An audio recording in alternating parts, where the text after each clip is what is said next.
आप सभी को राधे राधे, जय श्री कृष्णा। मैं सूर्यकांत द्विवेदी कैवल्य ग्रुप की ओर से आप सभी लोगों का एक बार पुनः से हार्दिक स्वागत करता हूं। आप सभी लोगों का एक बार पुनः से हार्दिक अभिनंदन करता हूं। आज आप सभी लोग कैवल्य ग्रुप के माध्यम से वो बहुत ही खास जानकारी प्राप्त करेंगे, सीखेंगे, समझेंगे और सनातन धर्म के इस विशेष तथ्य के बारे में आप लोगों को जानने को मिलेगा। इसलिए पहले ही बोल दे रहा हूँ कि आप सभी लोग इस वीडियो को बड़े ही ध्यान से सुनिएगा, समझिएगा, क्योंकि इस विशेष ज्ञान को अगर आप जानेंगे नहीं, इस सनातन के विशेष तथ्य को आप समझेंगे नहीं, तो आगे चल कर के आपके साथ भी बहुत बड़ी गलती हो सकती है, बहुत बड़ी चूक हो सकती है, जो कि हो रही है। वर्तमान समय में ये इतनी ज़्यादा गलतियां हो रही हैं सनातन धर्म के लोगों से ही, और ये समझ बूझ करके, ये सुन करके मैं आज ये आप लोगों को वीडियो बना रहा हूँ। बहुत से मैसेज आते हैं, टोकन आते हैं, और इस बारे में जब लोग परेशान होकर के, पीड़ित होकर के हमसे बताते हैं तो दुख भी होता है और अंदर से लगता है कि कैसे इस जो है इस तथ्य को, इस जो विकरण है, इसको कैसे रोका जाए। तो आज मैं आप लोगों को ये रोकना भी है, समझाना भी है और असली तथ्य से वाकिफ़ भी कराना है कि ये होता क्या है, कैसे होता है और क्या होता है। आप लोगों ने वीडियो का टाइटल और थंबनेल पढ़ा ही होगा तो समझ गए होंगे कि मैं किस विषय पर आप लोगों को बताने जा रहा हूँ, समझाने जा रहा हूँ। मंत्रात्मक जानकारियाँ और तंत्रात्मक जानकारियाँ आप लोग सीखते ही हैं, लेकिन ये जानकारी भी सीखना उतना ही अनिवार्य है जितना कि वो अघोर पंथ और अघोरी। अघोर पंथ से जो गुरु दीक्षा लेता है साधक, और धीमे धीमे उस अघोर पंथ के अपने गुरु के मार्ग पर चलते हुए जब उस अघोर पंथ को पास कर जाता है, उस सीढ़ी तक पहुंच जाता है, तब वो बन जाता है अघोरी। तो अघोर पंथ और अघोरी क्या होता है, यही समझना है इस पूरी वीडियो में। इस जानकारी को अच्छे से ध्यान से समझना है, इसलिए स्किप करके मत देखिएगा और कैसे भी करके छोड़ के नहीं जाना है। इस वीडियो को समझना ज़रूरी है। गूगल पर जब आप पहले बार सर्च करते हैं अघोरी या अघोर, ऐसा कुछ लिख करके सर्च करते हैं, तो गूगल आपको एक फ़ोटो जारी करता है जिसमें बहुत सारी मुंड की माला लगी हुई होती हैं। अघोरी को बहुत सारी भभूति और बहुत सारा ये चेहरा रंगा हुआ और खून वगैरह या कपाल वगैरह लिया हुआ या बड़ी बड़ी जटाएं, काला वस्त्र, ऐसा कुछ जब गूगल पर आप सर्च करेंगे तो एक नज़रिए में आप लोगों को वही दिखाया जाता है कि अघोरी ऐसा ही होता है, अघोरी का यही स्वरूप होता है, जो कि वास्तविक ये अघोरी नहीं है। गूगल जो आपको दिखाता है वर्तमान में, बहुत सारी चीज़ें गूगल सही भी करता है, हम गूगल को पूरा गलत नहीं ठहरा रहे हैं, या गूगल छोड़िए, आम जनमानस से भी अगर पूछा जाए कि अघोरी किसे कहते हैं, तो आम जनमानस को भी आज तक यही पता है। आम जनता भी इसी गलतफहमी में है कि अघोरी का मतलब जो मुंडों की माला पहनता हो, मुर्दे की माला पहनता हो, हड्डियाँ वगैरह लेकर के चलता हो, हड्डियों में खा लेता हो, शमशान में खा लेता हो, या बड़ी बड़ी जटाएँ लगाता हो, काला वस्त्र पहनता हो, ठीक है, और ऐसे ही नंग धड़ंग रहता हो, या फिर जो है मलेच्छ भेष में रहता हो, कभी नहाता ना हो, कभी ऐसा। तो जब आम जनमानस से भी अगर पूछा जाएगा कि अघोरी किसे कहते हैं, अघोरी की सत्य जो है क्या है, सत्य स्वरूप क्या है अघोरी का, तो आम जनमानस को भी यही पता है, जो कि ये बिल्कुल भी सही नहीं है कहीं से भी। जब आप जो है शास्त्रीय तरीके से, जब आप विश्वविद्यालय के स्तर से, सभा के स्तर से जब आप अघोरी की व्याख्या सुनेंगे, तो आप लोगों की जो मानसिकता है वो पूरी बदल ही जाएगी।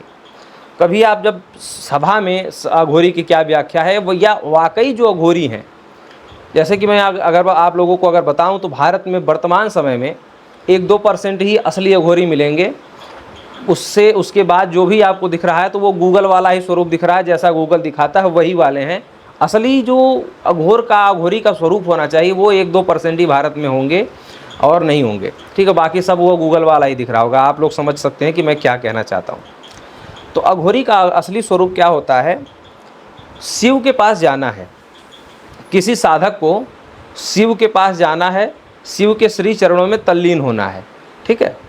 अब साधना के कई क्रम होते हैं, तो साधना के कई क्रम होते हैं, मतलब सात्विक साधना, राजसिक साधना और तामसिक साधना। तो घुमा फिरा करके जिसको शिव के पास जाना हो, शिव स्वरूप बनना हो, शिव के साथ तादात्म्य करना हो, या शिव का साक्षात दर्शन करना हो, भगवान भोलेनाथ शिव का साक्षात दर्शन करना हो, तो वो दर्शन कैसे करेगा। कोई भी साधक अगर इच्छा कर लिया उसको कि नहीं हमें शिव का दर्शन करना है, जैसे किसी ज़माने में रावण को हुआ था, या और बहुत सारे ऐसे भगवान शिव के भक्त हुए कि नहीं हमें शिव को ही पाना है, शिव का दर्शन करना है, तो उसके कई तरीके बताए गए हैं, सात्विक साधना मार्ग, राजसिक साधना मार्ग और तामसिक साधना मार्ग। तो कलयुग में और ये सभी साधना के मार्ग भगवान शिव ने ही प्रशस्त किए हैं और इन सभी साधनाओं से जो है जाते हुए लोगों ने शिव को प्राप्त किया है। अब बीच में जो कुछ लोगों ने ये स्वरूप बना करके ये वो अघोर या पंथ या अघोरी स्वरूप को जो है बर्बाद किया है, या उसके नाम से पाखंड लोग फैला रहे हैं और लोगों को डरा रहे हैं और बहुत सारी चीज़ें हैं, ये नहीं है। अघोरी का मतलब ये होता है कि शिव के साथ तादात्म्य करना और शिव स्वरूप बनने की एक प्रक्रिया को अघोर प्रक्रिया कहते हैं। और एक शब्द आपको समझाऊं, हमारे यहाँ जो अघोर शब्द है, इसी शब्द में सारा रहस्य छुपा हुआ है। आपको शब्द से ही समझा देता हूँ। जैसे कि घोर, घोर शब्द का मतलब होता है कठिन, ठीक है, क्लिष्ट, कठिन, दुखद या श्रमपूर्ण, ऐसा कह सकते हैं। घोर शब्द का अर्थ होता है कठिन। और जब अघोर शब्द का मतलब होता है सरल सौम्य, ठीक है। घोर मतलब कठिन, और घोर में जब अशब्द अक्षर लग गया तो ये हो गया अघोर। अघोर मतलब बिना कठिनाई के। तो सोचिए कि बिना कठिनाई के जो स्वरूप होना चाहिए, उसमें फिर मुंड की माला कहाँ से आ गई, हड्डियाँ कहाँ से आ गई, और ये जटा वगैरह ये सब कहाँ से आ गया, ठीक है।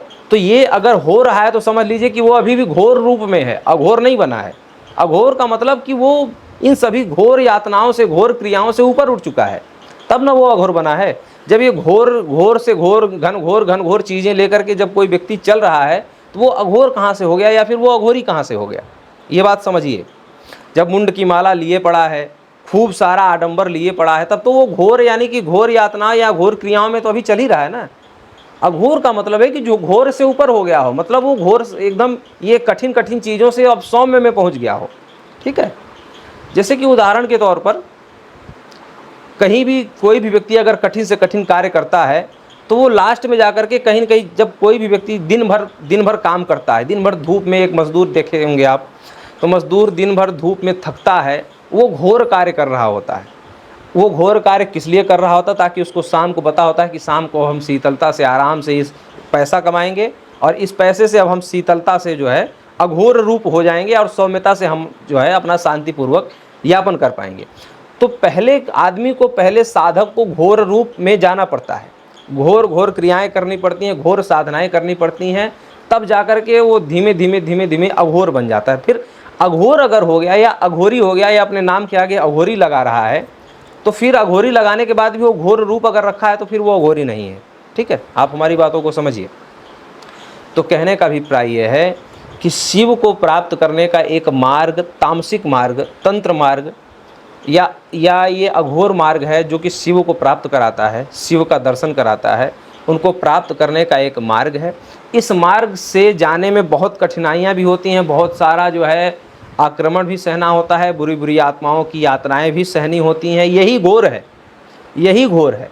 ये घोर घोर यातनाएं सहते हुए गुरु की आज्ञा मान करके साधना के क्रम को पार करते करते करते करते कुछ एक सालों बाद, मान के चलिए कि अगर इस कलयुग में ये साधना करते हैं तो 10 साल या 12 साल बाद ये धीमे धीमे सारी घोर से घोर घनघोर यातनाएं सहते सहते जब इन यातनाओं की पराकाष्ठा साधक पार कर लेता है, तो 10-12 साल बाद साक्षात शिव का दर्शन होता है। और जब शिव का दर्शन होता है या शिव का साक्षात तादात्म्य होता है, तब वो साधक बन जाता है अघोरी। और जब वो साधक शिव रूप में तल्लीन हो जाता है, शिव रूप में विलीन हो जाता है, तो फिर वो, उसको क्रियाओं का भान नहीं रहता कि वो शमशान में सोया है, खप्पर में खा रहा है, कपाल में खा रहा है, हड्डियों से दाल गला ले रहा है, या बड़ी बड़ी जटाएं हो गई, वो कुछ भी क्रिया अपने मन से नहीं कर रहा है। जब वो शिव में तल्लीन हो गया, साधना के बल पर घोर घोर घोर यातनाएं सहते हुए, क्रियाएं करते हुए, साधना के पथ को पार करते हुए, जब शिव का दर्शन या शिव का तादात्म्य हो गया, तो फिर वो अघोरी हो गया, वो सौम्य हो गया। अब उसको खुद पता नहीं है कि हमारी जटाएं कितनी बड़ी हो गई हैं, हमने पहना क्या हुआ है, हम दिगंबर हैं, नंग धड़ंग हैं, या हम कपाल में खा ले रहे हैं, या हम शमशान की चीज़ें खा ले रहे हैं, या हम राख पोत ले रहे हैं, उसको कुछ भी पता नहीं। वो क्योंकि वो शिव स्वरूप में तल्लीन हो गया है, तादात्म्य हो गया है। ये अघोर की पराकाष्ठा है। अब बताइए, अघोर दीक्षा लेकर के शिव स्वरूप को प्राप्त किया हुआ अघोरी भारत में कितने हैं? जिसने शिव स्वरूप को अभी प्राप्त नहीं किया है, शिव स्वरूप का तादात्म्य नहीं जिसको मिला है, वो अघोरी हो ही नहीं सकता। अगर शिव नहीं मिले हैं तो वो अघोरी भी नहीं है, आप ये समझ लीजिए। शिव जब मिल जाएंगे तब उसके नाम के आगे अघोरी शब्द लगेगा। जैसे एक उदाहरण के तौर पर, जिसने जो है पीएचडी नहीं किया होगा उसके नाम के आगे कभी डॉक्टर की उपाधि नहीं लगती है। जब पीएचडी कर लेगा, उतना शोध पत्र जमा कर लेगा अपने संबंधित विद्यालय या विश्वविद्यालय में, तब जाकर के उसके नाम के आगे डॉक्टर की उपाधि लगती है। ऐसे ही जब तक साक्षात शिव का तादात्म्य जिसको प्राप्त नहीं हुआ है, वो अपने आप को अघोरी कहलाने लायक कभी हुआ ही नहीं। जब शिव का तादात्म्य हो जाएगा तब वो अघोरी कहलाएगा। कहने का अभिप्राय मेरा ये है कि ये जो मुंड की माला है, भस्म का लेप है, शमशान की वस्तुओं को खा लेना है, ये हो जाना चाहिए। इसको किया जाता है, लोग दिखाते हैं, मुंड की माला पहनते हैं, ये करते हैं, वो करते हैं, ये दिखावा नहीं, ये अपने आप हो जाए, शिव रूप में इतना विलीन हो जाए कि उसको पता ही ना रहे कि हम क्या कर रहे हैं। केवल शिव शिव यही पता होना चाहिए। जब वो रूप आ जाए तब व्यक्ति अघोरी होता है, तब वो समाज के कल्याण लायक होता है। और ऐसे अघोरी हमारे बनारस में बाबा ना जो है, आप लोग जानते होंगे, गूगल पे सर्च करिए, बाबा कीनाराम जी। उनके चमत्कार, वो साक्षात शिव स्वरूप थे। भगवान गोरक्षनाथ जी ये शिव स्वरूप थे। ठीक है, हमारे पूज्य गुरुदेव जी अघोर विद्या के जानकार हैं। अघोर विद्याओं के बारे में आप बताते हैं, माता मातंगी वाले गुरु जी आप लोग जानते होंगे। तो कभी आपने उनको ऐसा आडंबर हंसते हुए नहीं देखा होगा कि कभी वो मुंडों की माला लेकर के, कभी कभी ऐसा जो है घनघोर रूप आपने देखा ही नहीं होगा। जब तक कोई घोर रूप में है तब वो अघोरी कैसे होता है। ये जितने भी रूप लोग बनाते हैं ये घोर रूप हैं, विकराल रूप हैं, भयानक रूप हैं। अघोरी का स्वरूप तो बड़ा सौम्य होता है। अघोरी के पास जाने से शांति मिलती है, दुखों की निवृत्ति होती है। अघोरी के आप 20-50 मीटर दूर अगर कोई सच्चा अघोरी है, उसके 20-50 मीटर दूर से आप जाएंगे तो आपको अपना दुख दूर होता हुआ नजर आएगा। अघोरी साक्षात शिव स्वरूप हो जाता है। जैसे भगवान शिव के करीब जाने से सुख की अनुभूति होती है, वैसे ही जो सच्चा अघोरी होगा उसके 10-20-50 मीटर दूर से अगर आप उसके निकल जाएंगे तो आपको लगेगा कि इस इतने दूर में कुछ तो था जो हमारा दुख दूर कर दिया, हमें शांति का अनुभव करा दिया। ये सच्चे अघोरी का लक्षण है। ऐसे अघोरी तो अभी घोर में ही हैं, वो अघोर नहीं बने हैं जो कि आडंबर रच रहे हैं, अलग से क्रियाएं कर रहे हैं। अघोरी क्रियाएं करता नहीं है, अघोरी सी क्रियाएं हो जाती हैं। अघोरी साक्षात सन्यासी, अघोरी साक्षात शिव स्वरूप हो जाता है। और शिव स्वरूप अघोरी के पास जाने से समाज का कल्याण होता है। और ऐसे अघोरी वर्तमान समय में 1-2% ही होंगे जो कि दिखते नहीं होंगे। ठीक है, जो दिख रहे हैं, जो आडंबर मचा रहे हैं, जो ये धूम धड़ाका कर रहे हैं, ये अघोरी नहीं है। शिव को प्राप्त करने वाला, उस पीएचडी तक पहुंचने वाले व्यक्ति अघोरी का टाइटल पाने लायक है। सब अघोरी बनने लायक नहीं है। दीक्षा भले अघोरी वाली ले ली हो, मतलब एडमिशन भले अघोर में ले लिया हो, लेकिन एडमिशन लेने से ही वो छात्र पास नहीं कर जाता। पास करने के लिए शिव का तादात्म्य होना जरूरी है। जब शिव का तादात्म्य होगा तब वो सच्चा अघोरी कहलाएगा। फिर मिलता हूँ किसी ज्ञानात्मक चर्चा के साथ। तब तक के लिए आप सभी लोग अपना ख्याल रखिए और ऐसे पाखंडवाद के अघोरियों से आप लोग बचिए, सुरक्षा करिए। और जो लूटने पिटने का आप लोग मैसेज करते हैं कि ये अघोरी ने लूट लिया, इस तांत्रिक ने लूट लिया, ये समझ बूझ करके आप लोग तब किसी से जुड़ा करें, ताकि ऐसे लूटने से या पाखंड से आप लोग बचें। सनातन धर्म का नाम डूबने और डुबाने से आप लोग बचा करें। राधे राधे।